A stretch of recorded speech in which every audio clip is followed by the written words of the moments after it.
दशमकक्ष्यायाः मणिकासंस्कृताभ्यासपुस्तकस्य अनुशिक्षणे भवतां स्वागतम्। अद्य वयं प्रथमपाठस्य तृतीयाभ्यासस्य प्रथमं भागं पठामः। अस्मिन् भागे वयं विसर्गसन्धिः इति विषयं पठामः। अस्मिन् पाठे क्रमशः एते विषयाः सन्ति। अभिन्नस्वरपूर्वयोः सः एषः इति एतयोः विसर्गलोपः, विसर्गस्य उत्वं, विसर्गस्य लोपः, विसर्गस्य रत्वं, विसर्गस्य सत्वं, शत्वं, षत्वं च। अधुना वयम् अधोलिखितं विषयं पठामः। अभिन्नस्वरपूर्वयोः सः एषः इति एतयोः विसर्गलोपः इति। अर्थात् सः इत्यस्य अग्रे यदि अकारभिन्नः स्वरः भवति तर्हि विसर्गस्य लोपः भवति। तथैव एषः इत्यस्य अग्रे यदि अकारभिन्नः स्वरः भवति तर्हि अपि विसर्गस्य लोपः भवति। अधुना एतानि वाक्यानि ध्यानेन पश्यता। सः आगच्छति, सः इच्छति, एषः उत्तिष्ठति, एषः ईक्षते। एतेषु उदाहरणेषु विसर्गात् परः कः वर्णः अस्ति? सः आगच्छति इत्यत्र विसर्गात् परः आ इति वर्णः अस्ति। सः इच्छति इत्यत्र विसर्गात् परः इ इति वर्णः अस्ति। एषः उत्तिष्ठति इत्यत्र विसर्गात् परः उ इति वर्णः अस्ति। एषः ईक्षते इत्यत्र विसर्गात् परः ई इति वर्णः अस्ति। एतेषु उदाहरणेषु कुत्रापि विसर्गात् परे आ इति वर्णः अस्ति वा? न तु। विसर्गात् परे आ इति वर्णः कुत्रापि नास्ति। अत्र एकः विषयः स्मर्तव्यः। यदा आ इति एकः स्वरः विसर्गात् परे न भवति, अपि तु अन्यः यः कोऽपि स्वरः विसर्गात् परे भवति, तदा सः एषः इत्यनयोः विसर्गस्य लोपः भवति। यथा सः आगच्छति इत्यत्र विसर्गात् परः कः वर्णः अस्ति? आ इति वर्णः अस्ति। अतः विसर्गलोपं कुर्मः। स आगच्छति इति सन्धिः भवति। किं तर्हि सः आगच्छति इति अशुद्धं भवति वा? न तु। सः आगच्छति इत्यपि शुद्धं भवति। परन्तु विसर्गलोपः यदा भवति तदा तत्र सन्धिः इति कथ्यते। वयं सन्धियुक्तं पदं वदामः अथवा सन्धिरहितं वदामः इति तु अस्माकम् इच्छा भवति। अर्थात् सन्धियुक्तम् अपि वक्तुं शक्यते, सन्धिरहितम् अपि। सः इच्छति इत्यत्र विसर्गात् परः कः वर्णः अस्ति? इ इति वर्णः अस्ति। अतः विसर्गलोपः भवति। स इच्छति इति सन्धिः भवति। एषः उत्तिष्ठति इत्यत्र विसर्गात् परे उ इति अस्ति। अतः विसर्गलोपः भवति। एष उत्तिष्ठति इति सन्धिः भवति। एषः ईक्षते इत्यत्रापि विसर्गात् परे ई इति अस्ति। अतः विसर्गलोपः भवति। एष ईक्ष्यते इति सन्धिः भवति। सः गच्छति इत्यस्मिन् उदाहरणे अपि विसर्गस्य लोपः भवति वा? सत्यं, विसर्गस्य लोपः भवति। परन्तु विसर्गात् परे स्वरः नास्ति खलु? सत्यं, यद्यपि विसर्गात् परे स्वरः नास्ति तथापि अत्र लोपः भवति। अत्र एकः नियमः स्मरणीयः। सः एषः इति एतयोः शब्दयोः विसर्गात् परे यदा किमपि व्यञ्जनं भवति तदा अपि विसर्गस्य लोपः भवति। अतः सः गच्छति इत्यत्रापि लोपः भवति, यतः विसर्गात् परे ग इति व्यञ्जनम् अस्ति। स गच्छति इति सन्धिः भवति। एषः विचरति इति अस्मिन् उदाहरणे अपि विसर्गस्य लोपः भवति, यतः अत्रापि विसर्गात् परे व इति व्यञ्जनम् अस्ति। एष विचरति इति सन्धिः भवति। एषः नमति इति अत्रापि विसर्गस्य लोपः भवति, यतः अत्रापि विसर्गात् परे न इति व्यञ्जनम् अस्ति। एष नमति इति सन्धिः भवति। अधोलिखितानि उदाहरणानि ध्यानेन पठत। सः अस्ति, सोऽस्ति, एषः अपि, एषोऽपि, सः अवसत्, सोऽवसत्। एतेषु उदाहरणेषु विसर्गस्य स्थाने किमपि परिवर्तनं जातमस्ति वा? सत्यं, परिवर्तनं तु अस्ति। किं किं परिवर्तनम् अस्ति? पूर्वं सर्वत्र विसर्गः अस्ति, अनन्तरं विसर्गस्य स्थाने ओ इति वर्णः इति च अस्ति। परन्तु कथमेतत् भवति? कथं भवति इति अधुना पश्यामः। इदं स्मर्तव्यं, यदा विसर्गात् परे अवर्णः भवति तदा विसर्गस्य स्थाने उ इति भवति। यथा सः अस्ति इत्यत्र विसर्गात् परे अवर्णः अस्ति, अतः विसर्गस्य स्थाने उवर्णं कुर्मः। स उ अस्ति इति भवति। अधुना स अ उ अस्ति इत्यत्र कयोः वर्णयोः मध्ये गुणसन्धिः कुत्र भवितुमर्हति इति वदत। आ उ इति अनयोः मध्ये गुणसन्धिः भवति। यदा गुणसन्धिः भवति तदा ओ इति भवति। सम्पूर्णं मेलनेन सो अस्ति इति भवति। इदमपि स्मर्तव्यं। यदि पदस्य अन्ते ओकारः भवति तस्मात् परे अकारः च भवति तर्हि ओकारस्य अकारस्य च स्थाने ओकारः एव भवति। अत्र अकारस्य ओकारः जातः इति ज्ञानार्थं मध्ये इति चिह्नं स्थापयामः। अर्थात् अवर्णः इति रूपेण परिवर्तितः भवति। सो अस्ति इत्यत्र ओकारस्य अकारस्य च स्थाने ओकारं कुर्मः। अनन्तरम् अकारम् इति चिह्नरूपेण लिखामः। सोऽस्ति इति सन्धिः भवति। इति एतस्य नाम भवति अवग्रहः इति। एवमेव अपरम् उदाहरणं पश्यत।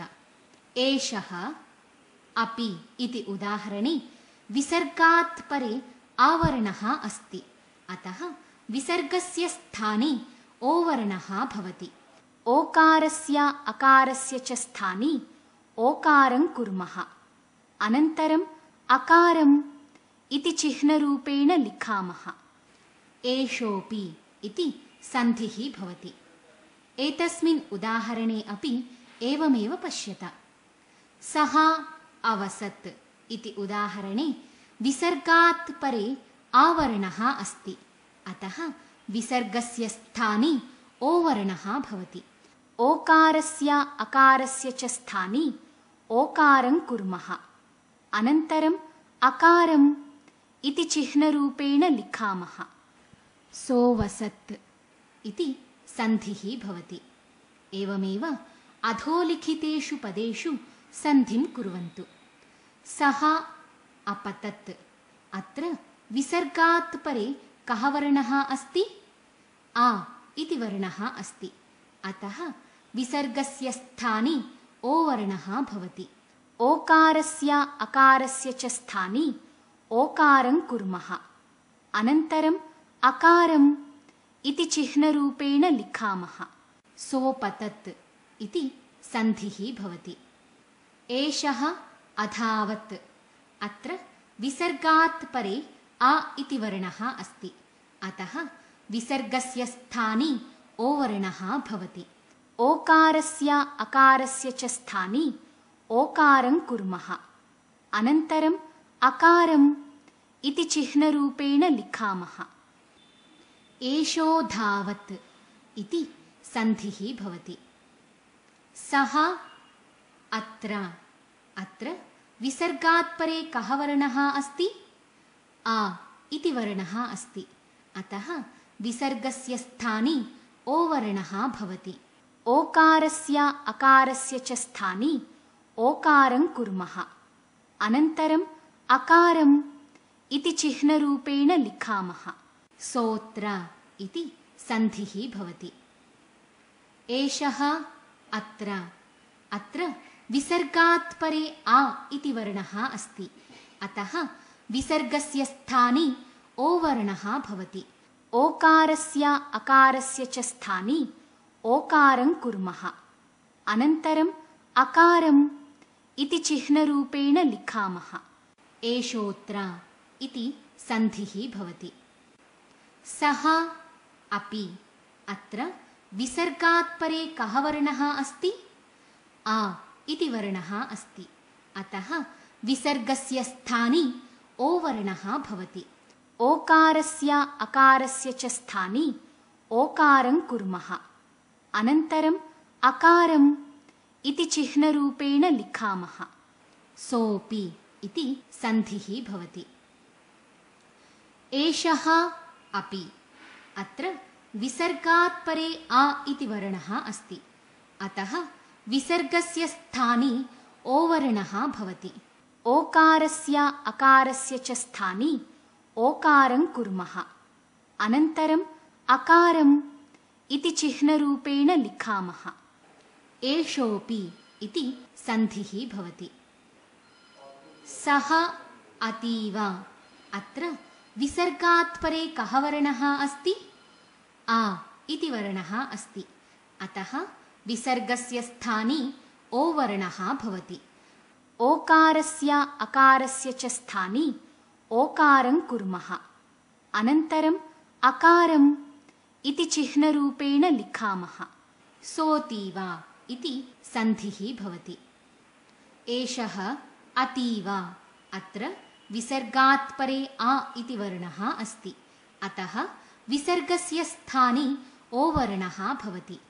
ओकारस्य अकारस्य च स्थाने ओकारं कुर्मः। अनन्तरम् अकारम् इति चिह्नरूपेण लिखामः। एषोऽतीव इति सन्धिः भवति। एवं प्रकारेण विसर्गस्य स्थाने उकारं कृत्वा ओकारः कर्तव्यः।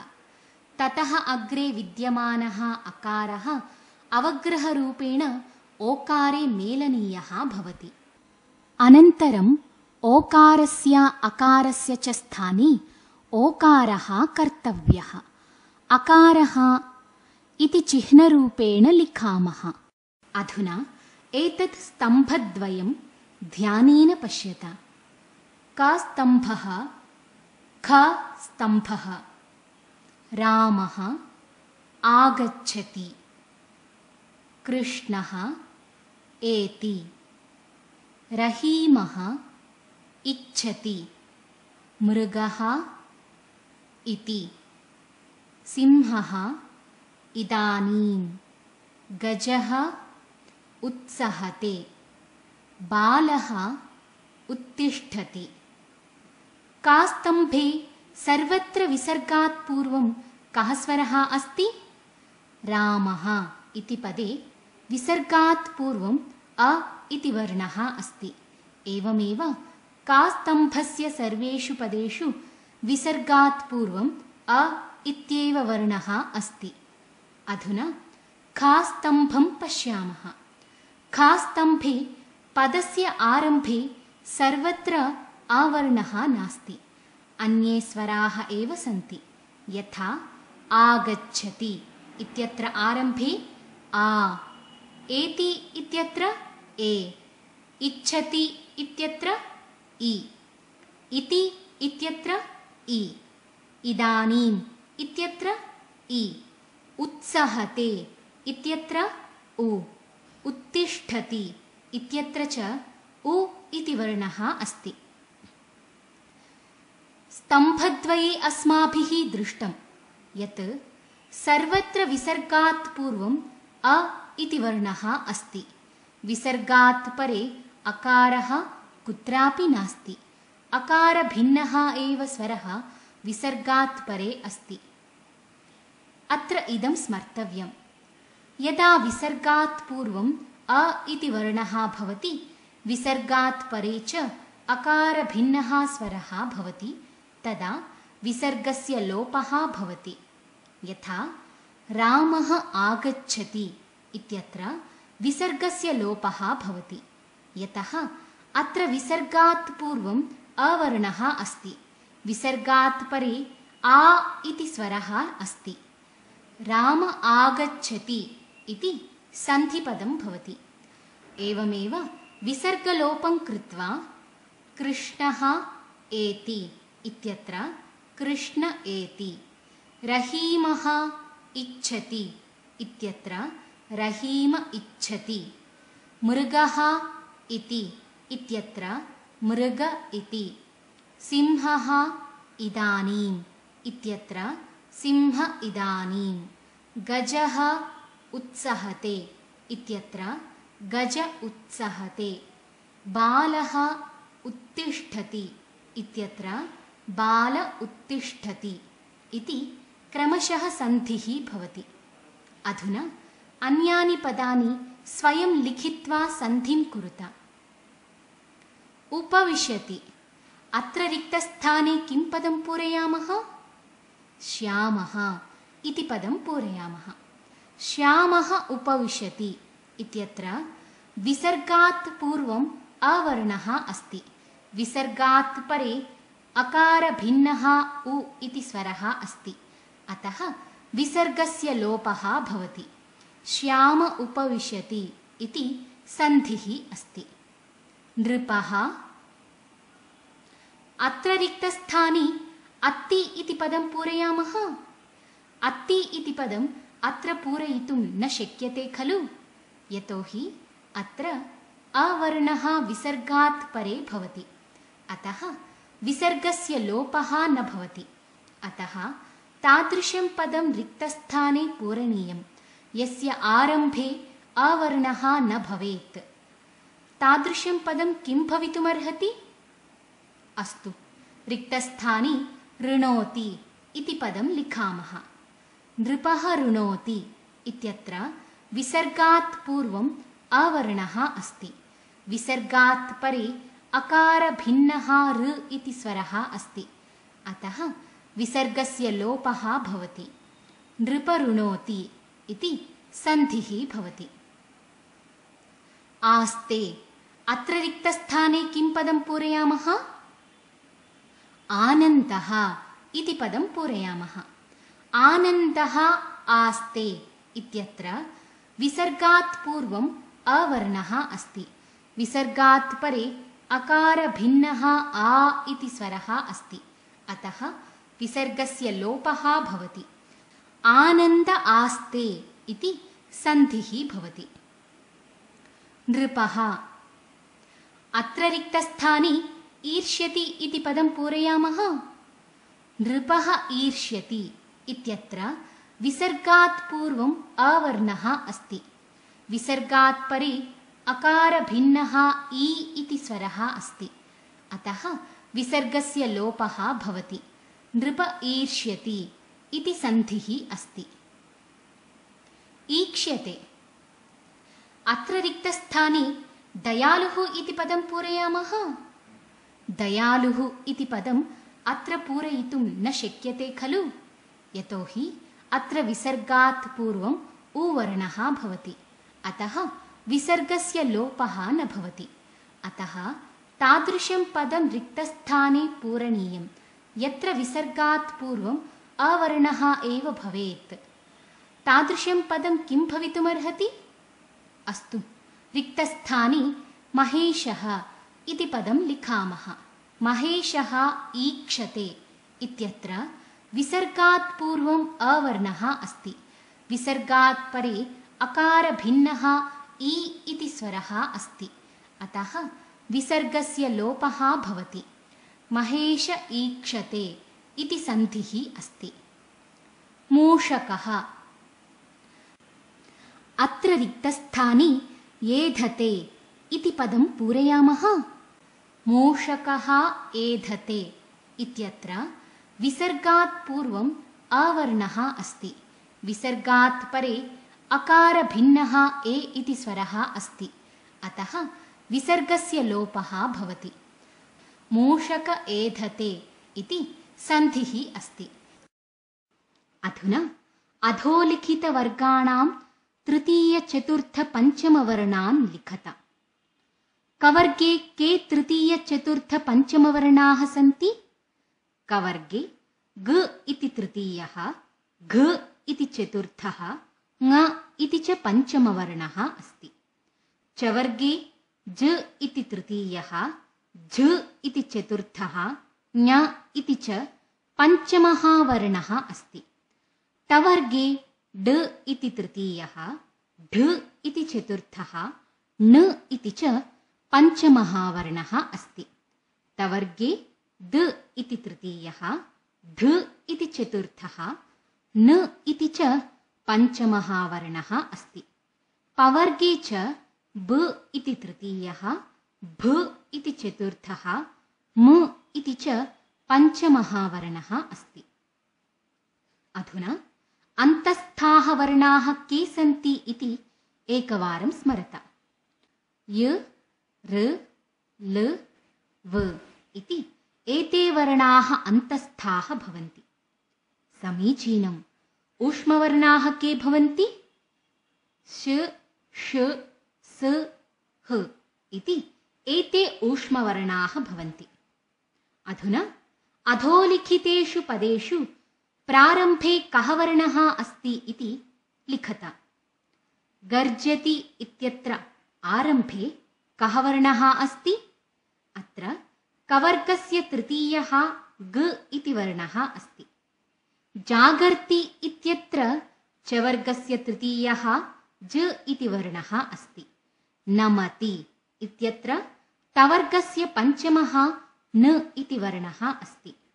धावति इत्यत्र तवर्गस्य चतुर्थः ध इति वर्णः अस्ति। वर्धते इत्यत्र तु आरम्भे अन्तस्थः व इति वर्णः अस्ति। हसति इत्यत्र आरम्भे ऊष्मवर्णः ह इति अस्ति। अत्र स्मरता, यदि विसर्गस्य स्थाने उवर्णः करणीयः भवति तर्हि किं किम् अपेक्षितं भवति?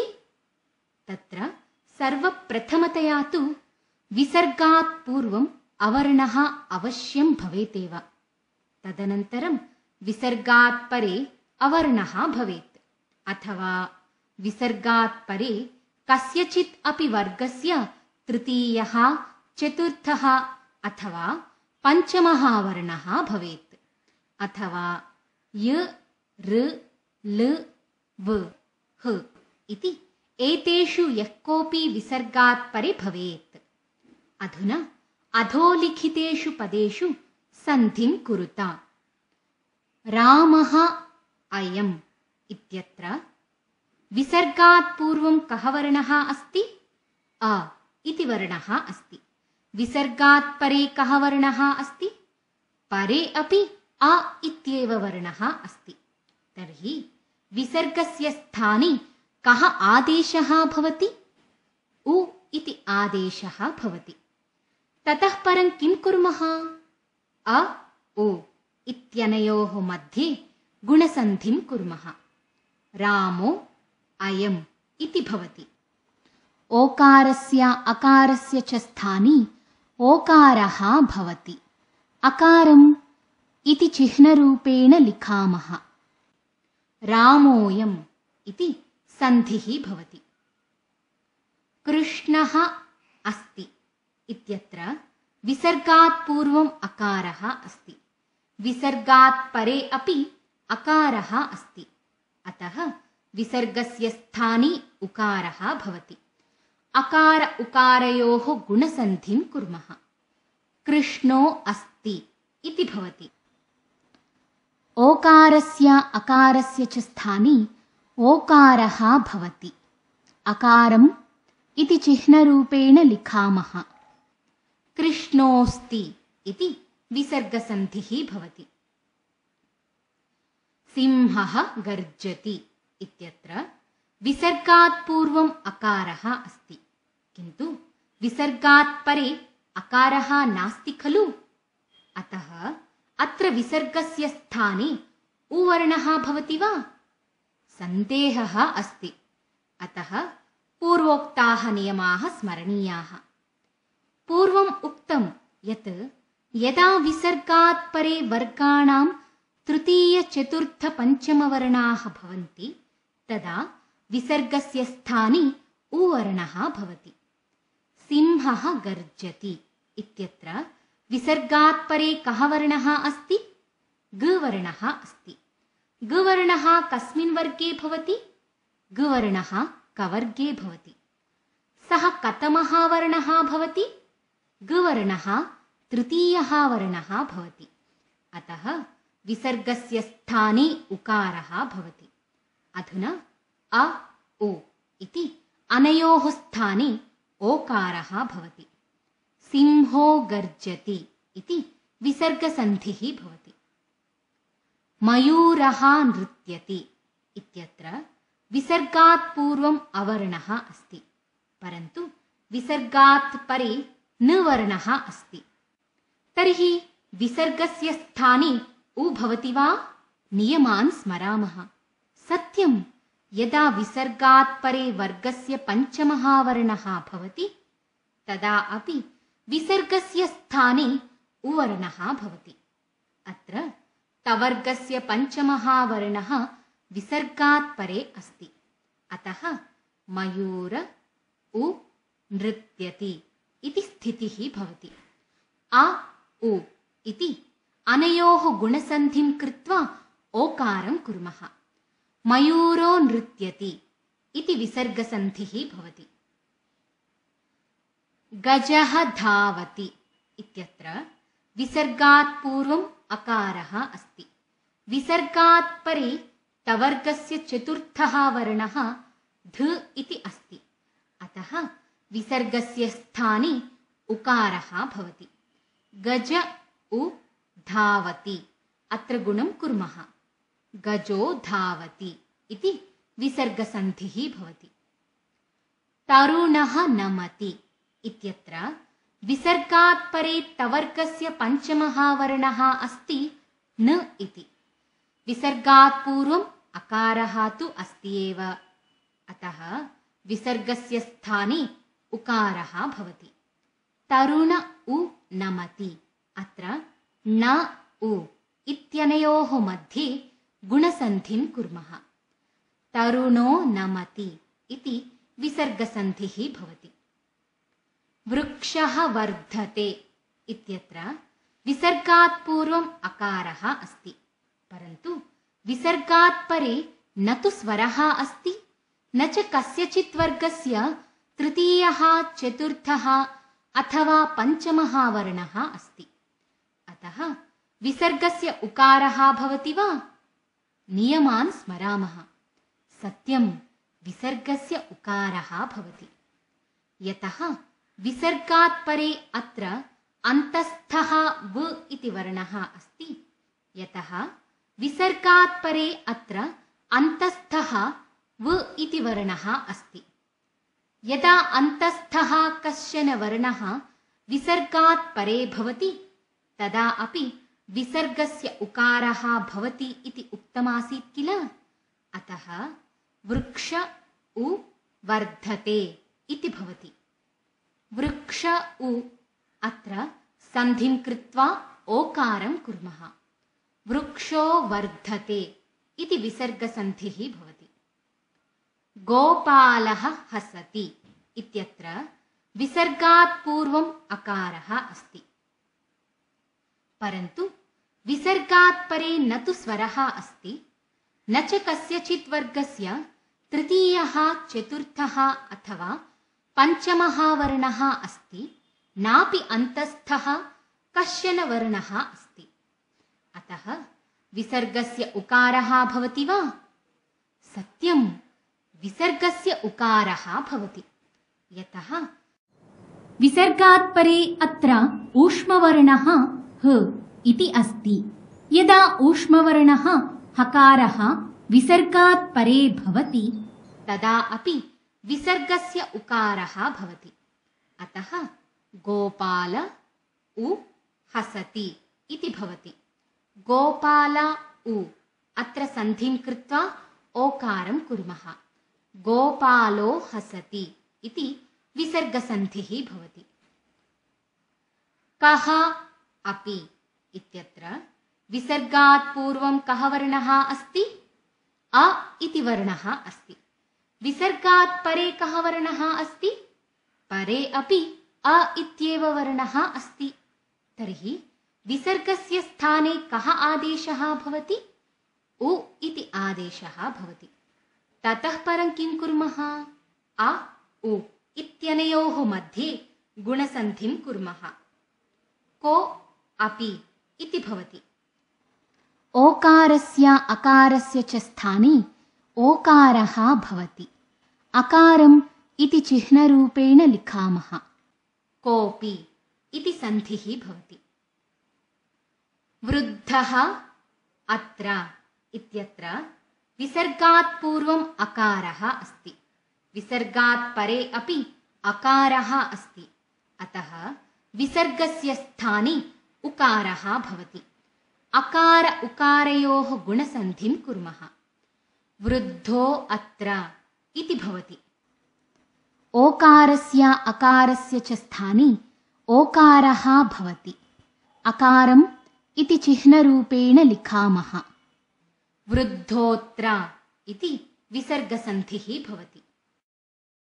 मित्राणि, एवं प्रकारेण विसर्गस्य स्थाने उकारं कृत्वा ओकारः कर्तव्यः। ततः अग्रे विद्यमानः अकारः अवग्रहरूपेण ओकारे मेलनीयः भवति। अधुना विसर्गलोपविषये इतोपि अस्माभिः ज्ञातव्यम् अस्ति। पूर्वतनीयान् नियमान् मनसि स्थापयत। विसर्गलोपार्थं नूतनान् नियमान् पश्यत। कुत्रचित् विसर्गलोपार्थं विसर्गात् पूर्वम् आ इति वर्णः भवेत्। तेनैव सह विसर्गात् परे यः कोऽपि स्वरः भवेत्, अथवा कस्यापि वर्गस्य तृतीयः वर्णः भवेत्, अथवा कस्यापि वर्गस्य चतुर्थः वर्णः भवेत्, अथवा कस्यापि वर्गस्य पञ्चमः वर्णः भवेत्, अथवा चत्वारः य ऋ ल व इति अन्तस्थाः वर्णाः भवेयुः, अथवा ह वर्णः भवेत्। उदाहरणार्थं लताः अत्र इत्यत्र विसर्गात् पूर्वम् आकारः अस्ति। विसर्गात् परे अ इति स्वरः अपि अस्ति। अतः विसर्गस्य लोपः भवति। लता अत्र इति सन्धिः भवति। अधुना अन्येषु पदेषु अपि सन्धिं कुरुत। ताः गच्छन्ति। अत्र विसर्गात् पूर्वं कः वर्णः अस्ति? आ इति वर्णः अस्ति। विसर्गात् परे कः वर्णः अस्ति? ग वर्णः अस्ति। तर्हि विसर्गस्य लोपः भवितुमर्हति वा? सत्यं, लोपः भवेतेव। किमर्थं लोपः भवेत्? विसर्गात् परे ग इति कवर्गस्य तृतीयः वर्णः अस्ति खलु, अतः लोपः भवति। ता गच्छन्ति इति सन्धिः भवति। बालाः यान्ति। अत्र विसर्गात् पूर्वम् आकारः अस्ति। विसर्गात् परे य इति अन्तस्थः वर्णः अपि अस्ति। अतः विसर्गस्य लोपः भवति। बाला यान्ति इति सन्धिः भवति। वृक्षाः वर्धन्ते इत्यत्रापि विसर्गात् पूर्वम् आकारः अस्ति। विसर्गात् परे य इति अन्तस्थः वर्णः अपि अस्ति। अतः विसर्गस्य लोपः भवति। वृक्षा वर्धन्ते इति सन्धिः भवति। बालाः जाग्रति। अत्र विसर्गात् पूर्वं कः वर्णः अस्ति? आ इति वर्णः अस्ति। विसर्गात् परे कः वर्णः अस्ति? विसर्गात् परे ज इति चवर्गस्य तृतीयः वर्णः अस्ति। अतः लोपः भवति। बाला जाग्रति इति सन्धिपदं भवति। तरुणाः नमन्ति। अत्र विसर्गात् पूर्वम् आ इति वर्णः अस्ति। विसर्गात् परे न इति तवर्गस्य पञ्चमः वर्णः अस्ति। अतः लोपः भवति। तरुणा नमन्ति इति सन्धिपदं भवति। गोपालाः हसन्ति इत्यत्र विसर्गात् पूर्वम् आकारः अस्ति। विसर्गात् परे ह इति अन्तस्थः वर्णः अपि अस्ति। अतः विसर्गस्य लोपः भवति। गोपालाः हसन्ति इति सन्धिः भवति। वृद्धाः अत्र इत्यत्र विसर्गात् पूर्वम् आकारः अस्ति। विसर्गात् परे अ इति स्वरः अपि अस्ति। अतः विसर्गस्य लोपः भवति। वृद्धा अत्र इति सन्धिः भवति। अधोलिखितेषु उदाहरणेषु सन्धिकार्यं कथं जातम् अस्ति इति एकवारं स्मरामः। प्रथमम् अस्ति मृग इति। अत्र मृगः इति सन्धिच्छेदः भवति। अत्र विसर्गात् पूर्वम् अकारः अस्ति। विसर्गात् परे अकारभिन्नः स्वरः अपि अस्ति। अतः विसर्गस्य लोपः भवति। मृग इति विसर्गसन्धिः भवति। रामोऽस्ति इत्यत्र रामः अस्ति इति सन्धिच्छेदः भवति। अत्र विसर्गात् परे अवर्णः अस्ति। अतः विसर्गस्य स्थाने ओवर्णः भवति। ओकारस्य अकारस्य च स्थाने ओकारः भवति। अकारम् इति चिह्नरूपेण लिखामः। रामोऽस्ति इति सन्धिः भवति। सोऽतीव इत्यत्र सः अतीव इति सन्धिच्छेदः भवति। अत्र विसर्गात् परे अवर्णः अस्ति। अतः विसर्गस्य स्थाने ओवर्णः भवति। ओकारस्य अकारस्य च स्थाने ओकारः भवति।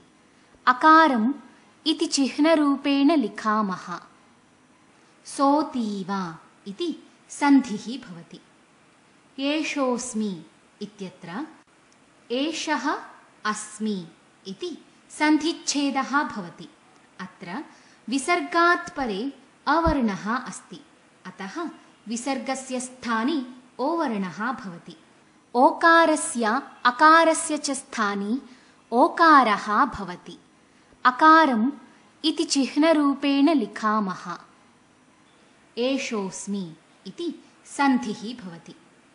स आगच्छति इत्यत्र सः आगच्छति इति सन्धिच्छेदः भवति।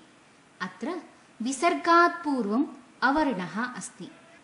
विसर्गात् परे आ इति स्वरः अपि अस्ति। अतः विसर्गस्य लोपः भवति। स आगच्छति इति सन्धिपदं भवति। मेघो गर्जति इत्यत्र मेघः गर्जति इति सन्धिच्छेदः भवति। अत्र विसर्गात् पूर्वम् अकारः अस्ति। विसर्गात् परे कवर्गस्य तृतीयः वर्णः ग इति अस्ति। अतः विसर्गस्य स्थाने उकारः भवति। मेघ उ गर्जति इत्यत्र गुणं कुर्मः। मेघो गर्जति इति विसर्गसन्धिः भवति। एष रहीमः इत्यत्र एषः रहीमः इति सन्धिच्छेदः भवति। अत्र विसर्गात् पूर्वम् अवर्णः अस्ति। विसर्गात् परे अन्तस्थः ऋ इति वर्णः अस्ति। अतः विसर्गस्य लोपः भवति। एष रहीमः इति सन्धिपदं भवति। लता वर्धन्ते इत्यत्र लताः वर्धन्ते इति सन्धिच्छेदः भवति। अत्र विसर्गात् पूर्वम् आकारः अस्ति। विसर्गात् परे व इति अन्तस्थः वर्णः अपि अस्ति। अतः विसर्गस्य लोपः भवति। लता वर्धन्ते इति सन्धिः भवति।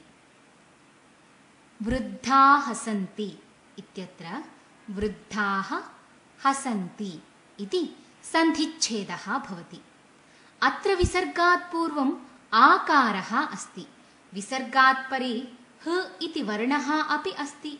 अतः विसर्गस्य लोपः भवति। वृद्धा हसन्ति इति सन्धिपदं भवति। बालिका नमन्ति इत्यत्र बालिकाः नमन्ति इति सन्धिच्छेदः भवति। अत्र विसर्गात् पूर्वम् आकारः अस्ति। विसर्गात् परे तवर्गस्य पञ्चमः वर्णः न इति अस्ति। अतः विसर्गस्य लोपः भवति। बालिका नमन्ति इति सन्धिः भवति। मित्राणि, एवं प्रकारेण विभिन्नैः उदाहरणैः विसर्गसन्धेः मिश्रिताभ्यासः अत्र समाप्तः भवति। मिलामः अग्रिमे भागे। धन्यवादः।